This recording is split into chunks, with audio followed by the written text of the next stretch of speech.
Baik, Bapak Ibu sekalian, saya akan berbagi tentang praktik baik kepemimpinan dan pengelolaan sumber daya untuk memastikan pembelajaran kita itu partisipatif dan pembelajaran kita itu berkualitas gitu. Nah, katanya saya akan mulai memperkenalkan dulu bagaimana sekolah kita itu supaya teman-teman bisa lebih tahu latar belakang background begitu. Sekolah kita namanya Sekolah Alam Manusak. Sekarang jenjang kita di PAUD dan sedang berupaya untuk masuk di jenjang SD juga. Mudah-mudahan di tahun-tahun berikut. Kami berdiri sejak April 2019 di bawah Yayasan Rumah Solusi Beta Indonesia. Lalu sekolah alam pertama di NTT dalam jaringan Sekolah Alam Nusantara. Dan selain sekolah, kami juga sebenarnya ini adalah sekolah komunitas dan kami menyebut sekolah peradaban gitu. Sekolah untuk memuliakan manusia dan alam semesta. Kurikulum yang kami gunakan sejauh ini adalah kurikulum 2013 sejak 2019 kami berdiri, lalu terakhir dengan adanya kurikulum Merdeka, kami mencoba mereplikasi kurikulum itu menjadi proses belajar dan apa yang bisa kami lakukan di sekolah. Nah, di tahun yang lalu setelah kami berjalan 3 tahun, kami terakreditasi dan alhamdulillah kami mendapat akreditasi unggul atau akreditasi A.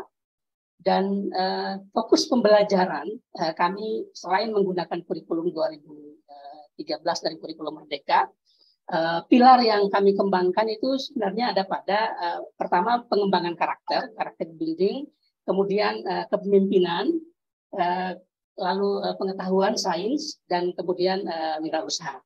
Nah, ini ada latar kenapa kita memilih pilar ini, karena memang apa yang kita lakukan di sekolah untuk anak-anak ya pertama itu tentang karakter ya, bagaimana membangun sikap, bagaimana anak mampu berpikir dengan cerdas gitu, bagaimana anak bisa melakukan hal-hal yang berdasarkan kesadaran dia berdaya untuk bisa melakukan sesuatu yang dia sadar sendiri dengan kesadaran dia yang sangat penuh. Kemudian bagaimana membangun pemimpin, karena setiap orang adalah pemimpin, sehingga kita mencoba untuk menjadi pilar pemimpin ini dalam proses belajar kita. Nah, ini juga ada cara bagaimana kita melakukan itu. Kemudian bagaimana dia memahami sains dan bagaimana membangun jiwa wirausaha untuk keberlanjutan hidup itu butuh usaha untuk bagaimana bisa hidup gitu ya. Itu latar belakangnya. Kemudian ini poin pertama yang saya ingin sharing tentang kapasitas kepemimpinan, Bapak Ibu sekalian. Kalau pemimpin itu dia akan melahirkan ada namanya kebijakan, lalu ada namanya kebijaksanaan.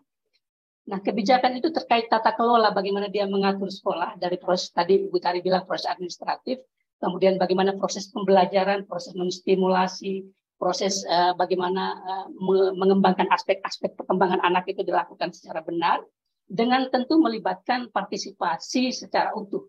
Bagaimana orang tua bisa terlibat, bagaimana masyarakat terlibat, bagaimana stakeholders dalam pendidikan itu terlibat, mungkin juga pemerintah, universitas atau lembaga sosial yang bekerja di visi yang sama itu bisa menjadi sebuah proses untuk membangun kemitraan yang partisipatif ini. Lalu nanti di bagian kedua tentang proses bagaimana guru melakukan refleksi dan bagaimana dampak ketika dia melakukan proses refleksi itu kepada proses pembelajaran ini. Nah, kita lihat karakteristik pemimpin misalnya ya. Kalau belajar teori kepemimpinan tentu banyak. Bagaimana pemimpin yang partisipatif, pemimpin yang demokratis, pemimpin yang melibatkan sumber daya yang ada di sekolah, pemimpin yang menggerakkan, pemimpin yang menginspirasi. Saya mencoba sharing untuk hal-hal yang sangat sederhana yang kita lakukan hari to hari, day to day begitu, untuk bagaimana proses interaksi kita antara kepala sekolah dengan para pendidik. Yang pertama tentu guru dan kepala sekolah harus menjadi kawan diskusi yang visioner. Karena kita kalau berada di sekolah kita punya visi yang sama untuk membangun pendidikan, untuk membangun peradaban. Kemudian bagaimana kita membangun proses pikiran positif, saling peduli, saling menghargai, lalu menerima kekurangan, kelebihan. Lalu yang utama adalah bagaimana kita saling menginspirasi. Jadi sikap kita, kata-kata kita itu juga bagian dari inspirasi gitu ya. Kemudian yang kedua, bagaimana kita melakukan evaluasi dan refleksi secara terbuka, secara transparan. ketika ada hal yang menjadi kendala, ada masalah, kita harus diskusi, kita harus evaluasi, lalu kita ambil solusi bersama, kita ambil jalan keluar untuk menengahi permasalahan itu. Lalu yang ketiga, bagaimana kita membuka ruang belajar yang inovatif. Bagaimana guru diberi kesempatan untuk belajar, bagaimana teman-teman lain juga diberi ruang untuk belajar bersama, gitu, sehingga proses inovasi itu bisa dilakukan secara berbarengan bersama-sama. Lalu yang keempat, bagaimana kita membangun budaya tanggung jawab, membangun budaya kolaborasi, membangun budaya gotong royong bersama-sama sebagai bagian dari budaya kita, gitu. Karena urus pendidikan kalau kita sendiri bagian pendidikan yang urus itu repot, gitu ya. Kita capek sendiri karena masih banyak orang yang bisa bekerja untuk itu dan kita bisa menjalin kemitraan kerjasama. Apalagi masyarakat, apalagi orang tua, mereka punya peran yang sangat penting. Lalu yang kelima, menjadi bagian dari satu keluarga yang saling menyayangi, ada cinta kasih di situ. Jadi belajar dengan cinta itu juga ajaran yang disampaikan oleh Ki Hajar Dewantoro, gitu. Belajar dengan kasih, gitu. Belajar itu adalah tingkat tertinggi dari belajar adalah kebahagiaan. Gitu. Anak berada di sekolah itu harus dia bahagia, harus dia senang. Gitu ya. Itu interaksi yang sering terjadi di sekolah kami yang sederhana dan mudah-mudahan ini juga menjadi bagian penting yang perlu kita perhatikan secara bersama-sama di sekolah kita. Nah, untuk mengembangkan visi misi kami, ada beberapa forum pengembangan yang kami lakukan untuk kemudian memastikan bahwa visi misi sekolah ini tercapai. Pertama, kita membangun komunitas anak muda karena di sekitar sekolah itu potensinya anak mudanya banyak. Lalu bagaimana kita menggerakkan mereka untuk bisa berorganisasi, bisa satu sama lain, bisa saling sharing, bisa saling mendukung gitu. Jadi kita punya komunitas anak muda di sekitar sekolah untuk mengembangkan komunitas lokal. Lalu kemudian kita punya komunitas yang saling peduli, saling sharing pengetahuan. Itu namanya komunitas Nocturners di Pulau Timur dan kita juga bekerja sama dengan beberapa teman-teman komunitas di Timur Leste, jadi ini agak internasional sedikit begitu, tapi walaupun negaranya dekat gitu, bertetangga. Jadi kita punya komunitas itu sering sharing pengalaman. Bahkan kami sempat ketemu dengan salah satu staf ahlinya Presiden, dia juga punya Green School gitu, sekolah hijau di Timur Leste, dan itu kita bisa saling sharing. Dan yang ketiga, karena tadi pilar kita ada entrepreneurship, ada wirausaha, kita juga punya komunitas untuk menciptakan entrepreneur kemudian bisa menghasilkan sesuatu yang bisa berdampak bagi kehidupan mereka dan masyarakat. Kemudian ada komunitas pemimpin, kemudian ada komunitas inovasi yang kerjanya itu untuk training, untuk mengadvokasi, untuk melakukan outbound sharing dan lain-lain.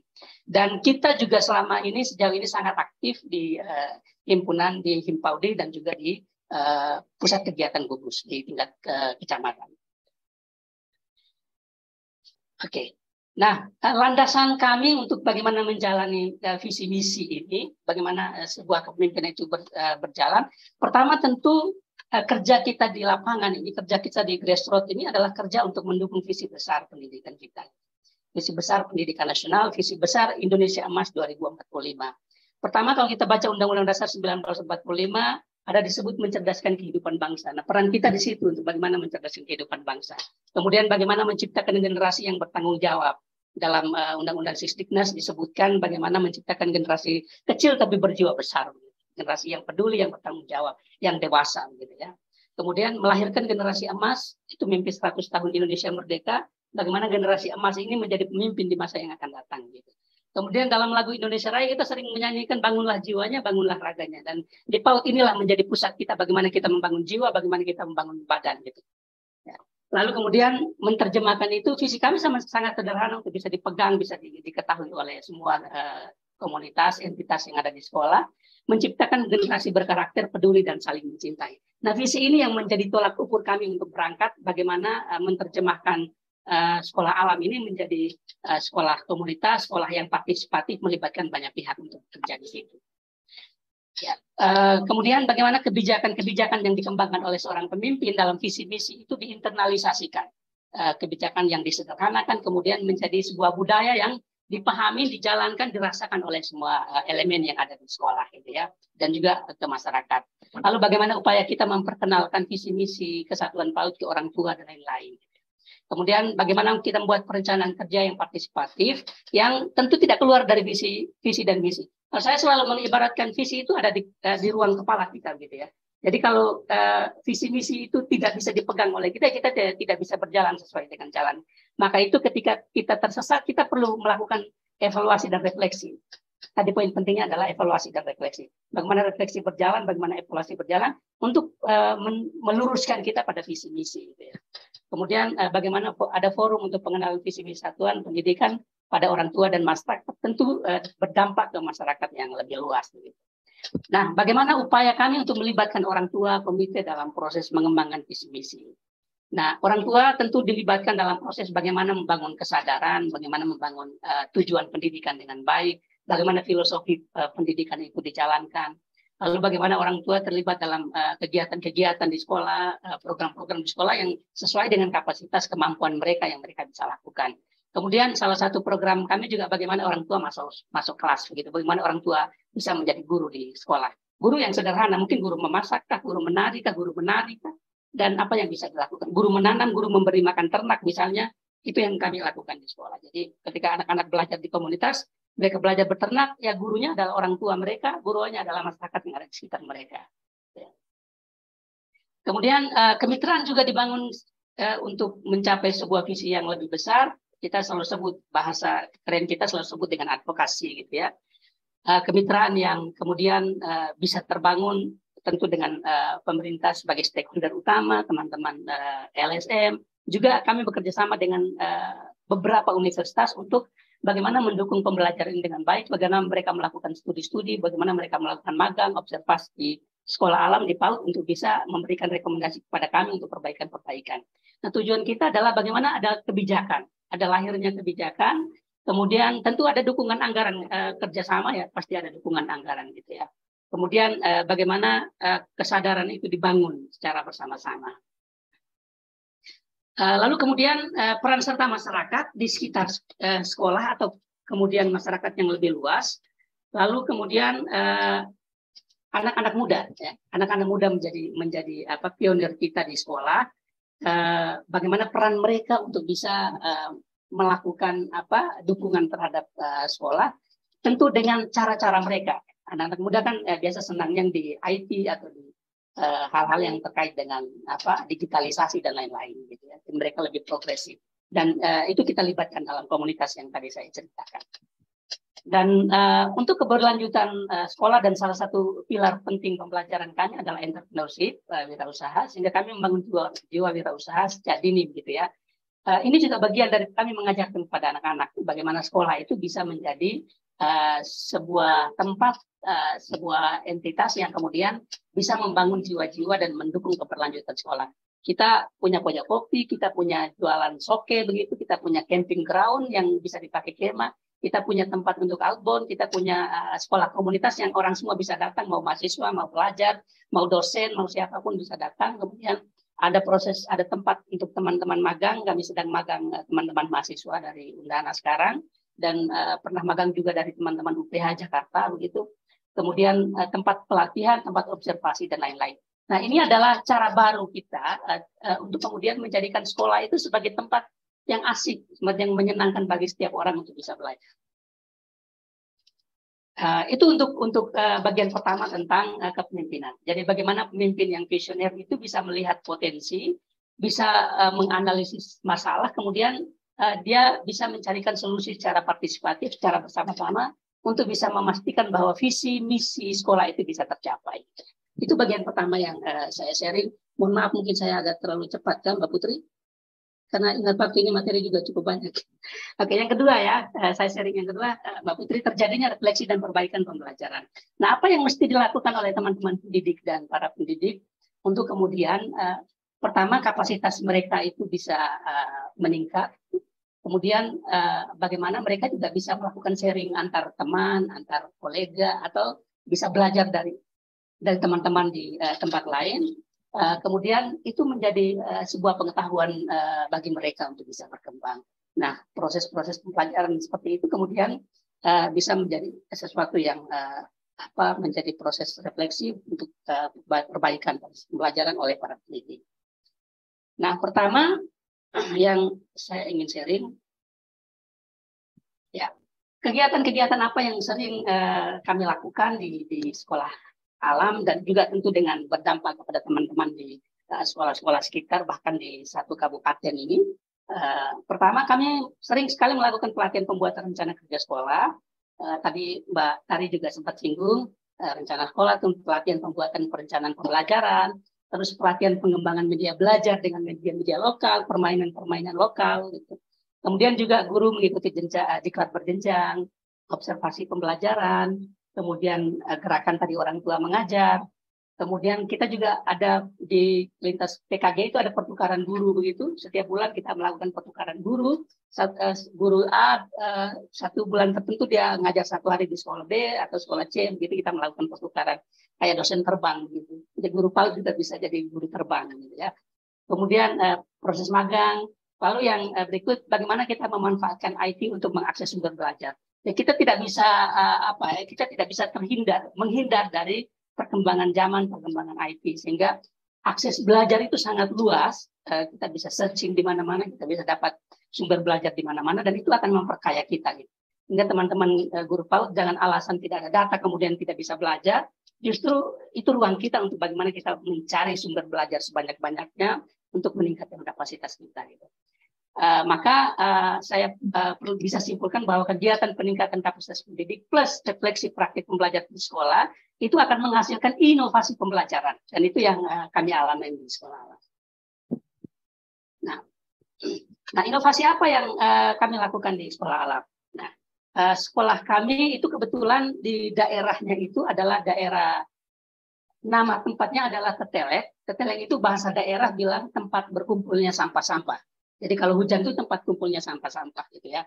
Maka karena problem based learning-nya ada banyak sampah di situ, maka kita akan memanfaatkan sampah-sampah, limbah-limbah, loose part dan lain-lain ini menjadi sumber belajar kita. Gitu.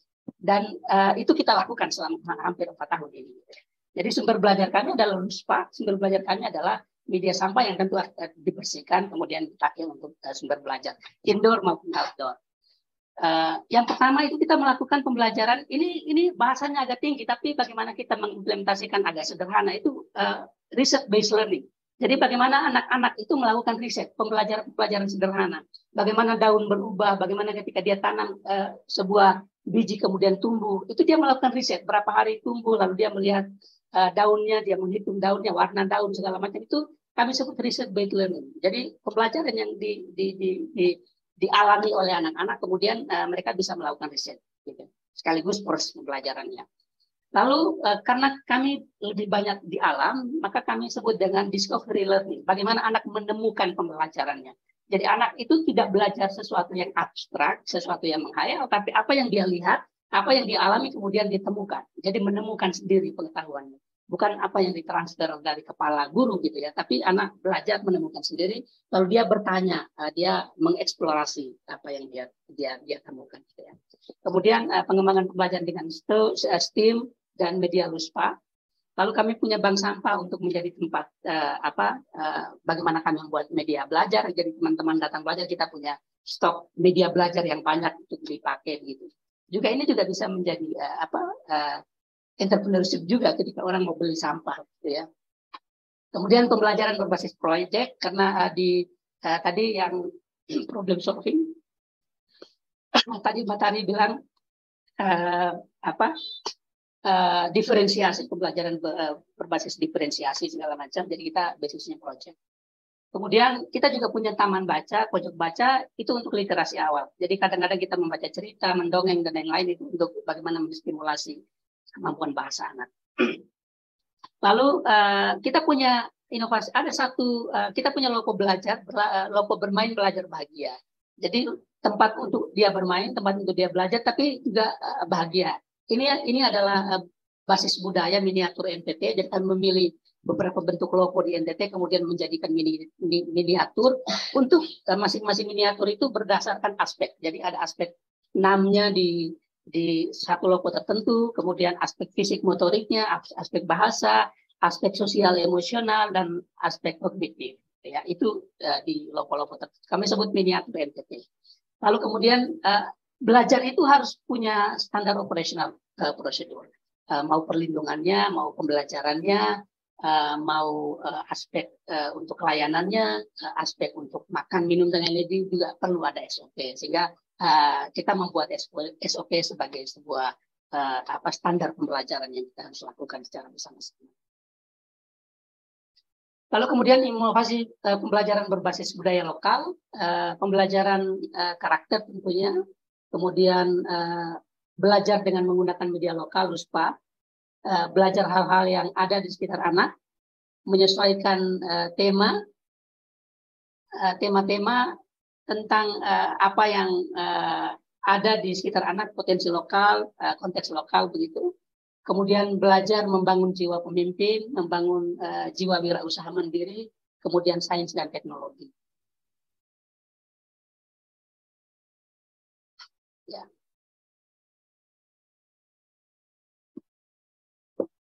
Oke. Nah, di sekolah alam juga kami sebagai sekolah rujukan bagaimana menerapkan praktek-praktek baik. Kami menyebut sekolah yang bagaimana bisa memberi dampak kepada sekolah-sekolah lain atau kepada masyarakat. Ya, menjadi sekolah rujukan untuk inovasi pembelajaran, menjadi tempat pelatihan, workshop, magang, observasi, camping, kemudian sekolah yang berdampak bagi sekolah lain dan masyarakat sekitar, menjadi solusi dari karena kami konteksnya alam ya kita harus bagaimana perubahan iklim ini perlu disadari oleh anak-anak. Kerusakan lingkungan juga perlu disadari oleh anak-anak. Ketika anak menanam pohon itu sesuatu yang dia bisa pelajari, bagaimana udara bisa segar ketika dia berada di sekolah, juga di lingkungan dia gitu. Jadi secara filosofis diajarkan kepada anak-anak. Kemudian mempromosikan lingkungan alam semesta sebagai guru bagi anak. Kita kadang lupa bahwa alam semesta lingkungan dia itu sebagai guru, sehingga menjadikan alam sebagai bahan ajar bagi anak-anak gitu ya. Kemudian menjadi sekolah eko dan eduwisata. Nah, di poin keenam ini juga cukup gencar kami promosikan karena hampir semua kabupaten kota di Provinsi NTT ini punya, setiap pemerintah itu punya program wisata, pariwisata begitu. Dan kita mencoba untuk bagaimana menjadikan sekolah itu sebagai tempat wisata, bagaimana orang bisa belajar ekologi, bagaimana orang bisa belajar filosofi, edukasi dan lain-lain di alam gitu ya.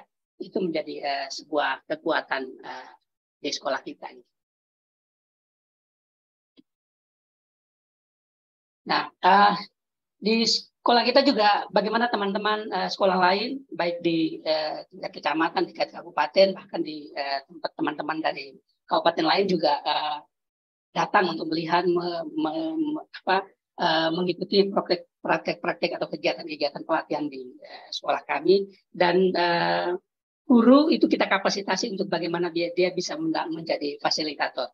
Jadi bisa guru di pendidik di sekolah itu bisa siap menjadi teman sharing, fasilitator, pelatih untuk teman-teman gurunya gitu ya. Dia bisa belajar atau mungkin juga bisa menjadi peserta ketika teman-teman datang untuk melakukan sharing. Terus bagaimana kita melakukan proses perencanaan yang partisipatif sesuai dengan konteks lokal. Dalam bahasa alam kita sebut in situ development. Bagaimana sekolah hadir untuk bisa menyelesaikan atau bisa mendukung potensi-potensi lokal yang ada di situ.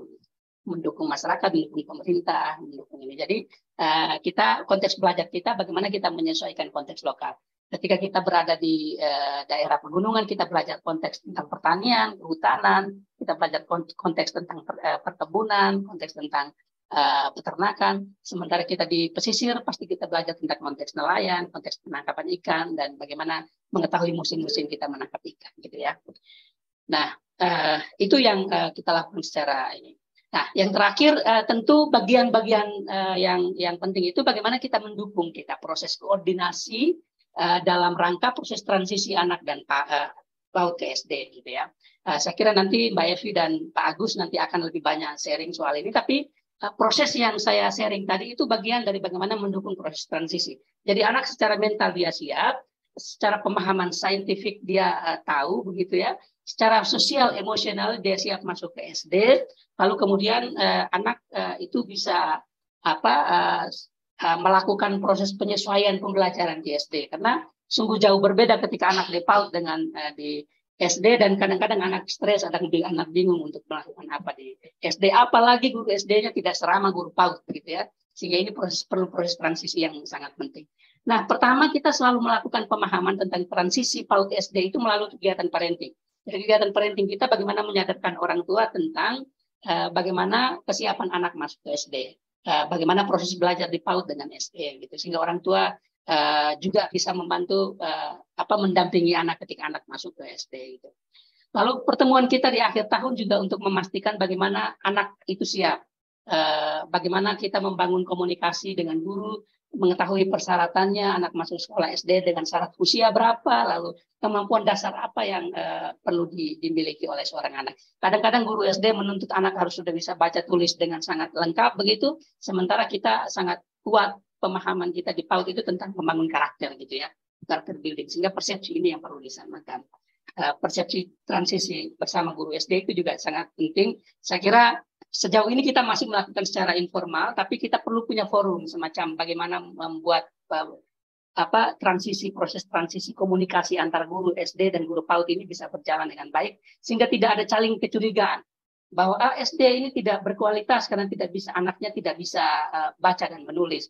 Nah, itu jadi image di masyarakat bahwa nanti susah kalau masyarakat mau kasih anak ke sekolah, di situ lagi susah. Sementara dia melakukan stimulasi dengan tepat sesuai dengan kurikulum yang digambarkan gitu ya. Tapi kadang-kadang itu kesulitan kita juga di level PAUD begitu ya. Sehingga transisi bersama, persepsi bersama ini sangat penting. Dan yang kami alami itu selalu ada cerita begitu ya. Bagaimana cerita anak dari SD, dari PAUD kemudian ke SD, itu biasanya kalau dia belajar karakter itu dia biasanya lebih berani gitu ya, lebih berani, lebih friendly kepada teman-temannya, lebih mudah menyesuaikan diri, dan dia tidak takut gitu, dia tidak takut pada siapapun ketika kita hari-hari kita melakukan proses pembelajaran yang menyenangkan, lalu itu memberanikan dia untuk belajar di level yang lebih tinggi. Artinya secara emosional dia siap. Nah, cerita-cerita baik ini yang kemudian kita pakisari dia menjadi sebuah kekuatan kita bagaimana proses transisi ini dilakukan lebih baik, lebih smooth ke depan. Saya kira ini juga menjadi pekerjaan utama kami di sekolah untuk menjadikan proses transisi ini lebih baik sehingga tidak ada kecurigaan antara guru SD dengan guru PAUD. Saya kira itu saja yang bisa saya sharing, Mbak Putri. Mohon maaf jika materinya terlalu cepat begitu ya, karena saya pengen menyesuaikan waktu.